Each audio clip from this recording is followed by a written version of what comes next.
Very good morning, children. In the previous session, we started with the discussion about the public facilities. Today, let's see, children, how water supply is there in Chennai and is it available to all? So, children, while there is no doubt that public facilities should be made available to all, in reality, we see that there is a great shortage of such facilities.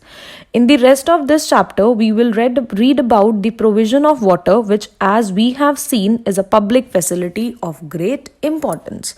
Water supply in Chennai, as we saw at the beginning of the chapter, we saw that different people living in different areas were having different availabilities of water. So, municipal supply meets only about half the needs of the people of a city on an average. There are areas which get water more regularly than others. Those areas that are close to the storage points get more water, whereas colonies which are far away receives less water.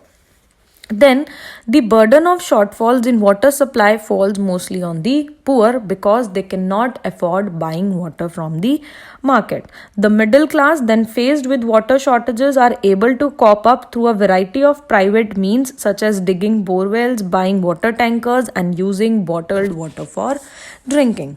Apart from the availability of water, access to safe drinking water is also available to some, and this depends on what one can afford.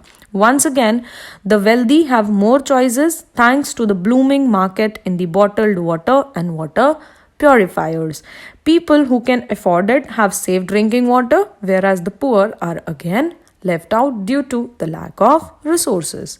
In reality, children, therefore, it seems that it is only the people with money who have the right to water, a far cry from the goal of universal access to sufficient and safe water. This should be universal access, but still, it seems like water will be available to those who have money. Then, looking for the alternatives, the situation in Chennai is not unique. Similar scenario of shortages and acute crisis goes on in other cities of India, especially during the summer months. The shortage in municipal water is increasingly being filled by an expansion of private companies who are selling water for profit. And also common are the great inequalities in the water use. The supply of water per person in an urban area in India should be about 135 liters per day, that is about 7 buckets.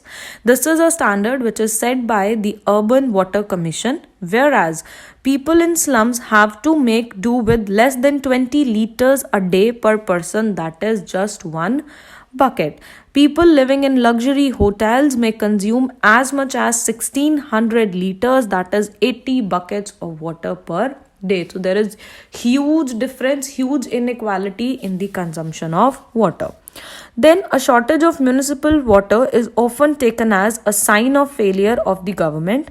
Some people argue that since the government is unable to supply the amount of water that is needed and many of the municipal water departments are running at a loss, we should allow private companies to take over the task of water supply.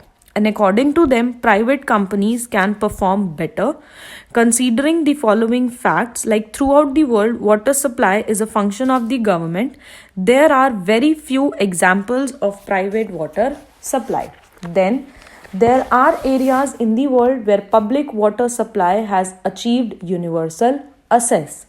Then, in few cases where the responsibility for water supply was handed over to private companies, there was a high rise in the price of water, making it unaffordable for many. Cities saw huge protest with riots breaking out in the places like Bolivia, forcing the government to take back the service from the private companies. Within India, there are cases of success in government water departments. Through these are few in number and limited to certain areas of their work. The water supply department in Mumbai raises enough money through water charges to cover its expenses on supplying water, whereas in Hyderabad, a report shows that the department has increased coverage and improved performance in revenue collection. In Chennai, the department has taken several initiatives for harvesting rainwater. to increase the level of groundwater. It has also used the services of private companies for transporting and distributing water, but the government water supply department decides the rate of water tankers and give them permission to operate, and hence they are called on contract. So children, from all the discussions that we made about these water scarcity and water shortages, we can conclude that public facilities relate to our basic needs, and Indian constitution recognizes that right to water, health and education are the part of right to life. Thus, one of the major roles of the government is to ensure adequate public facilities to everyone. But progress in this way has been far from satisfactory.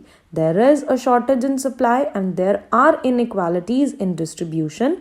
Compared to the metros and large cities, towns and villages are underprovided.